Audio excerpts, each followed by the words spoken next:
Today's podcast is brought to you by Cheeky, a line of bar-quality syrups and juices for the home. If you're someone who loves craft cocktails but does not love the work, Cheeky may be for you. Check out the core 8 flavors plus the newly released limited edition espresso syrup at cheekycocktails.co and enter the code Movers and Shakers at checkout for 10% off your first order.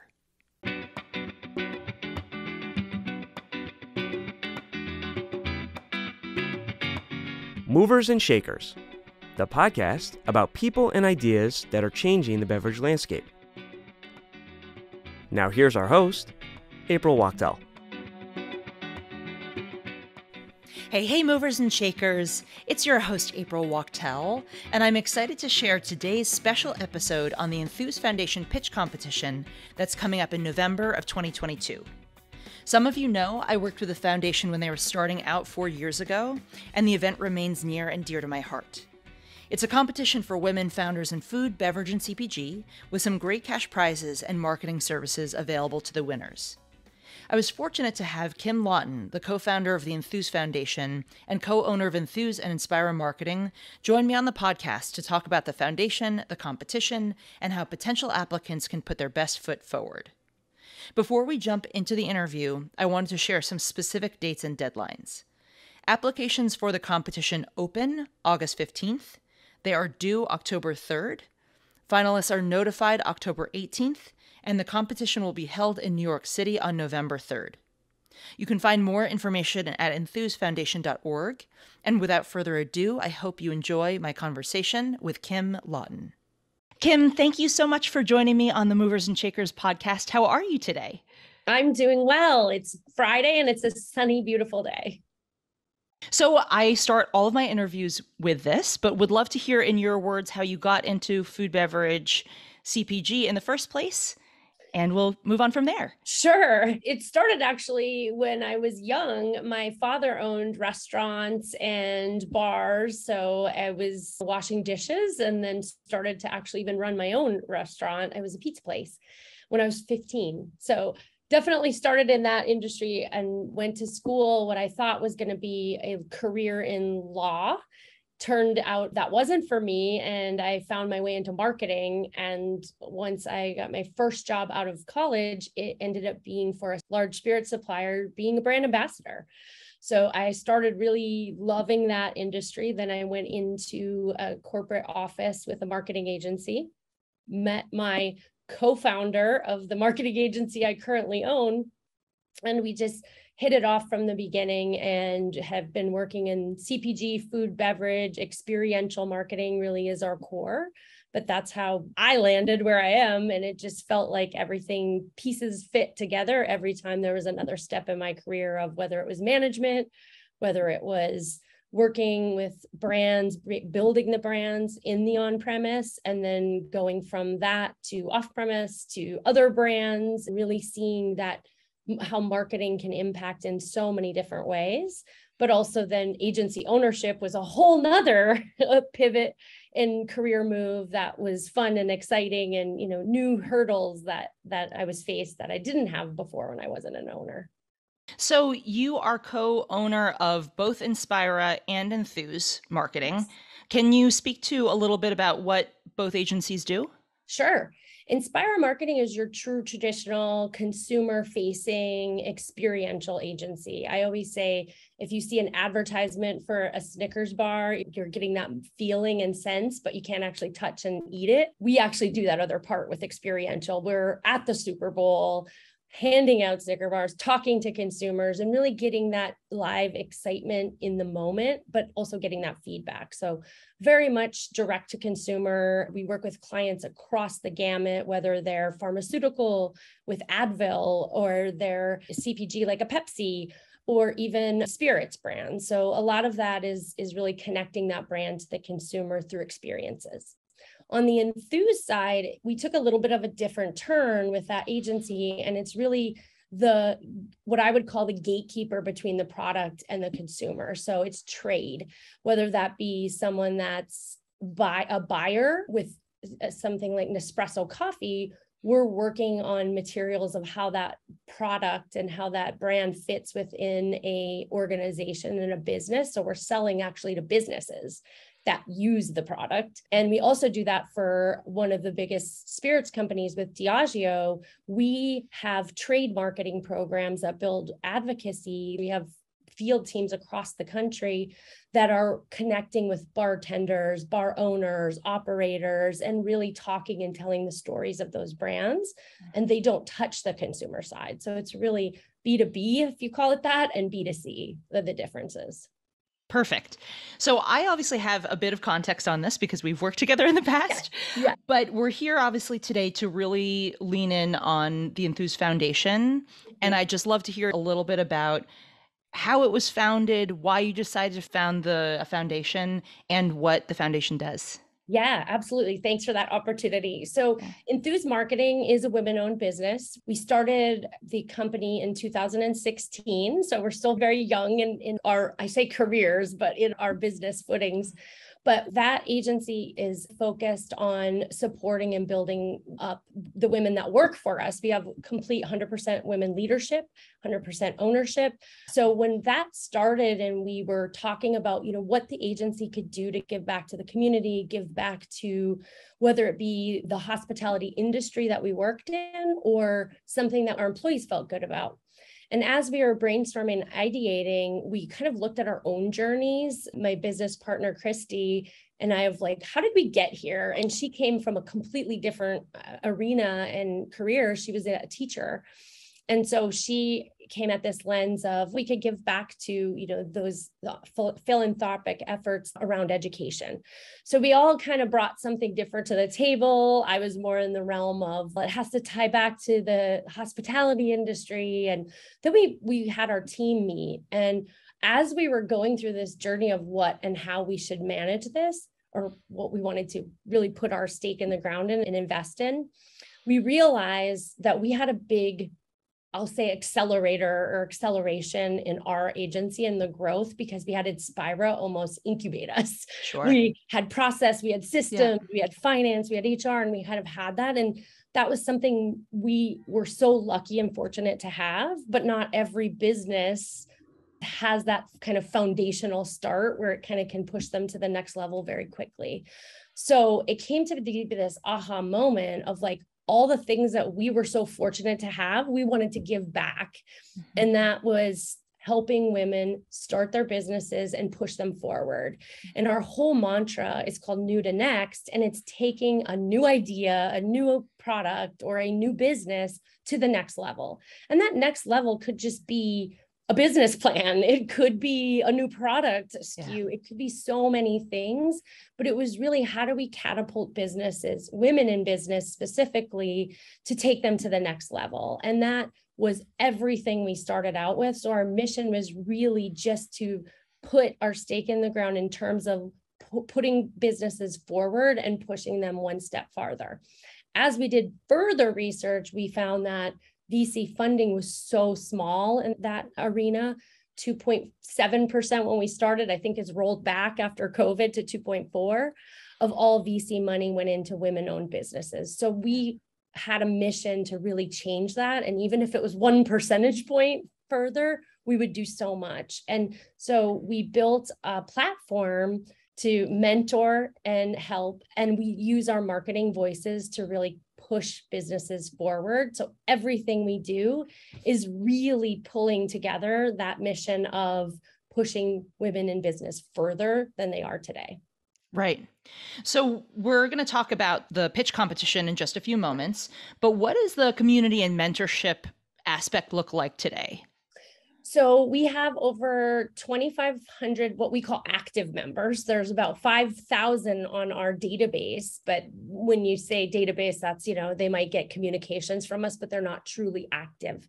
The active members in the community, we've created, I guess, what I'd call connection point. And we have entrepreneur hours where there'll be an hour-long session of how to set up your business to sell. What are the financials look like? And those are all community members helping community members. So it's become this really organic platform that everyone's helping one another because they've either been in that stage of their business or they know someone to connect someone to. So we have one employee that leads all of the mentorship programs. And when that comes through, we know where they are in their life cycle of business. So if you want a mentor or you want to be a mentee, she's got a running database of everybody to really connect with. So I offer marketing help and business plan writing. So I will just be set up, once, twice a month where it'll just pop on my calendar that I have a mentor session. I'll get the outline of the business I'm talking to, and then we have ongoing sessions. So that's the big part of it. We also have an app that anybody can go in and enter their information and they will get matched with a mentor. They can also offer to be mentees. So would you say, has there been any consistent patterns with people coming in, like the types of support that they're looking for? Are there any trends that you've seen there? That's a good question. It runs the gamut. Most of all, it's the people that are stuck, whether they don't have a support network around them, and they might be, do I go to a co-packer or not, or do I invest in operate my own logistics? And there's things like that. And I think that's the biggest value the group offers, because everybody's been in some of those questions themselves or situations, or they know someone to connect that entrepreneur with. So the calls that come to the foundation are really, I don't know where to go for X. I don't know how to get distribution in Whole Foods. I don't know how to get distribution in Kroger, or I have a broker and I don't know how to deal with these invoices. So it's really the problems that come up. And then we're on the back end finding how to connect them to that solution. We may not have all the answers ourselves, but we're really connecting. And that's why the community is so important to continue to grow and to continue to get new people, because there's always going to be a new challenge on the horizon. Right. And currently, is the app and the mentorship, is that national at this point? Yes. Okay, great. National within the US for anyone who's listening. Okay, so let's talk about the pitch competition a little bit. If you want to just provide, again, a little history, and then would love to just talk about who's eligible at this point and timeline. Sure. So the pitch competition is in its 4th year of existence. It's really our Shark Tank for women in business. You have to have a business that's 51% owned by female leadership, or ownership, I should say. And you have to have revenues under 500,000. And there was a really specific reason for that. Once a company got to a certain stage, they actually had access to more resources. So we wanted to keep it smaller so that we could really help those businesses before they got to a certain level. So that cap of under 500,000 in revenue. And then you have to have a business. You have to have an operating business. And we focus it in on CPG. And CPG can run the gamut. We did have a winner in the past that had a feminine hygiene product. So it's not just food and beverage. It's really just a commercial product that's out on the market. So our 4th annual, we have 3 levels of prizes, cash prizes. So if you're the winner, you get $10,000 in cash. And then you also get $10,000 in marketing services. So what that means is our agency does work for you, whether you need to create a sell sheet. We've designed websites. And so we really meet with that entrepreneur to say, what is the best value you can do with these dollars that we're providing? And then we'll pull in the creative services. Some entrepreneurs have used finance. They've used our CFO and used the banking side of it. So it's really not just related to creative. The second prize is 5,000 cash and then 5,000 in marketing services. And then we have the best award ever, which I think it's lower in the cash model, but it's the audience favorite. So it really engages the audience. We came from experiential marketing. We need to have an experience when you come to our pitch night, and the audience gets to vote on who was their favorite and participate. And what does that person win? They win $1,000 in cash. Okay. Amazing. I would love to talk about what makes a great pitch, what has made people successful in the past, and where potential applicants can find resources if they're really just starting out and have no idea what this should even look like. Sure. So for me, the best pitch, it's storytelling about your business, but also about the challenge that you're fitting the market for. So many entrepreneurs are so excited about their product. They're so feature. Really what we want to know is what's the benefit of the product? How are you filling a void that exists? And I always akin it to, I'm not a plumber. I hire a plumber because I can't do the work. And that's really how you should look at it in the most simplest form of something a consumer or a buyer, or, I'm a marketing services. So I'm always looking for what my clients can't do that I can, that helps their business move forward. And that's how everyone should look at their product, not here's the demographic, here's this, it's for women, it's for men. It's really what's the problem it's solving. And if you can distill it down into that, your story becomes so easy. We've had Jen Pelka, there was a void in the industry of what she filled a need for. And so she could walk in and have a really succinct conversation with a buyer about what her product was. And it was an elegant bottle. It was a product that was elevated champagne, and it was made by women. And so there was this story that she had that the audience, the end buyer, could understand, like where it would be appealing to their audience. So she just got distribution in the Ritz-Carlton. I can't wait to go and see it. But when I go back to storytelling, you need to know the founder story too. You need to know a little bit about why, and then understanding that audience too. Some founders can go a little bit too much into their story. If you're asking for investment money, you have to make sure that you're giving them a good value for their investment, just like you invest in the stock market or Bitcoin or the things. They're going to want to make money. So how can that person make money from your product? And you can't overlook that, because you have a beautiful story, you have a beautiful product, but if someone's going to give you investment, they better make money too. And you need to show them that path to make money and how long it's going to take. And you may not know all of those things, but that's where guidance can help you. You can go to our website, which is enthusefoundation.org, and get materials. You can be connected to resources. We have an entire resource library of whether that's setting up your pitch, whether that's how to set up your financials.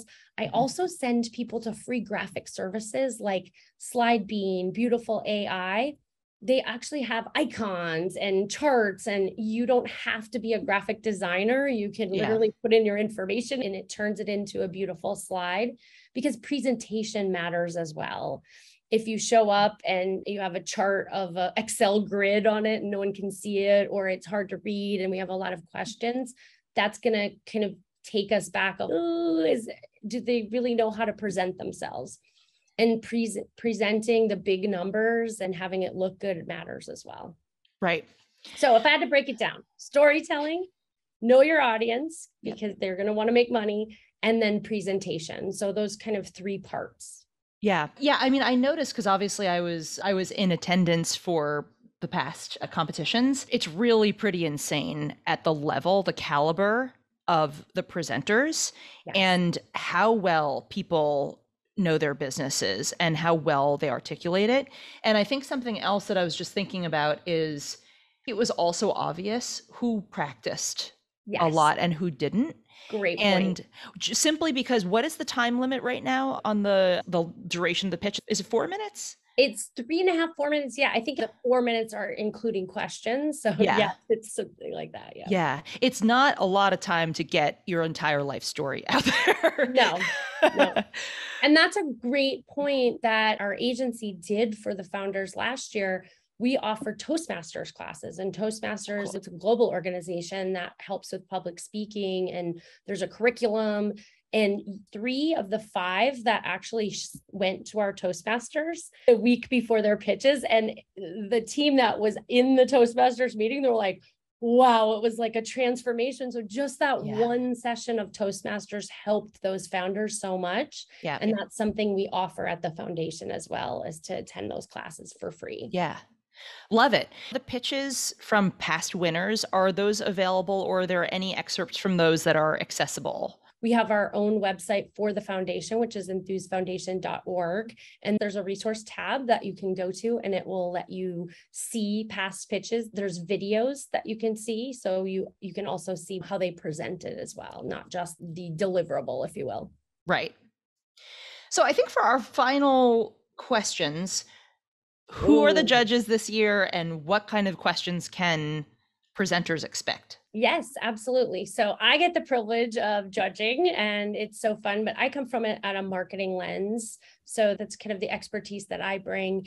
And there's another note about the applicants. We do get that briefing, if you will, where we know what brands are coming, but the team on the foundation is really vetting all of those, and I don't see them ahead of that. We also have Jack Edwards, who's the president of Illy Coffee. He comes to it with a very robust background in the food and beverage industry, working in the beer side as well as now Illy Coffee, but he has the supplier relationships, understanding how to get those negotiations and those contracts done. So he comes at it from that perspective, so has seen a lot of brands. And then we have Eugene Kabinski, who is the mergers and acquisition for Diageo.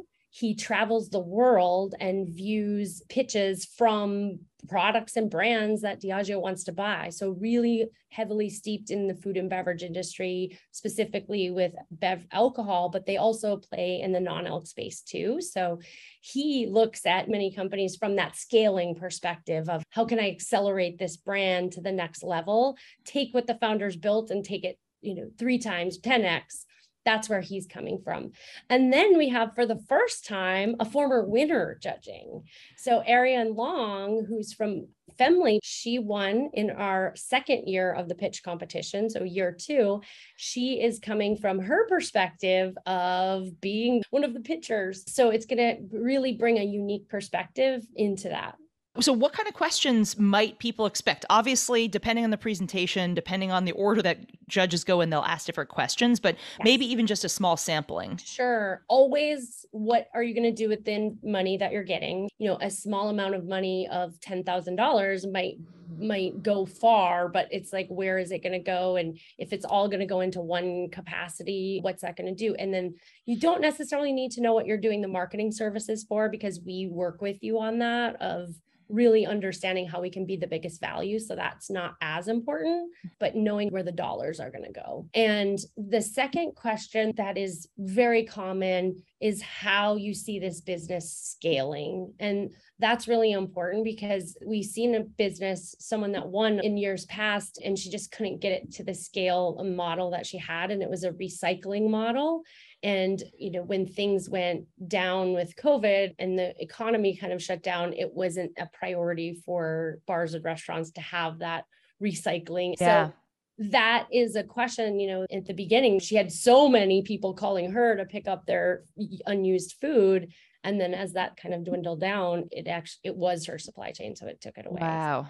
So knowing how to scale, and knowing you don't need to necessarily know all the moving parts on what to do to scale in terms of, the vendors, the partners, you just know what's the plan to scale. So if you can just show us a path to that, that's really important. And then really, we do want to know about the person. We really want to know what motivated them to start this business, because it's so key to have the founder know their story and how it's translated into this business idea. Love it. Kim, what have we missed? Have we missed anything that we should have covered?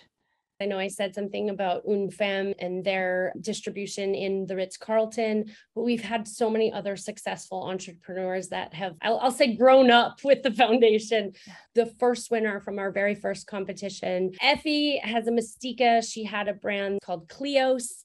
And to see her soar, and she's come back to the foundation to really fuel back into the community, but watching her brand grow in distribution and getting funding, it's been like a parent with a child, seeing them kind of grow and flourish. So she was one of our first winners. Our second winner was Ariane Long with Femly, the feminine hygiene. She was just recognized at the White House for being the first female woman of color to receive a patent. She also received a large investment of VC funding. And it's just to see that happen in the newspaper and the Wall Street Journal, and seeing these people featured when you kind of know you had their business plan when they were first getting started. It's been so rewarding, but also to just see their businesses grow. You're just so proud of them. Yeah. Thank you, Kim, so much for coming on. Just to review Enthuse Foundation, it's enthusefoundation.org, on LinkedIn as Enthuse Foundation. Yes. Any other, social handles you want to share? We have our Instagram that is also Enthuse Foundation, and you can find the foundation through the marketing agency too, which is enthusemarketing.com. But all of those social handles you can find on Instagram. We are just Enthuse_Foundation, and on LinkedIn we are Enthuse Foundation. And again, the website has all the links to it as well, which is enthusefoundation.org. Perfect. Thank you so much for coming on today, Kim, and I'm really excited to see you at the pitch competition. Great. Okay. Bye. Cheers. Thank you for listening to Movers and Shakers. Follow us on all social media at Movers S Shakers.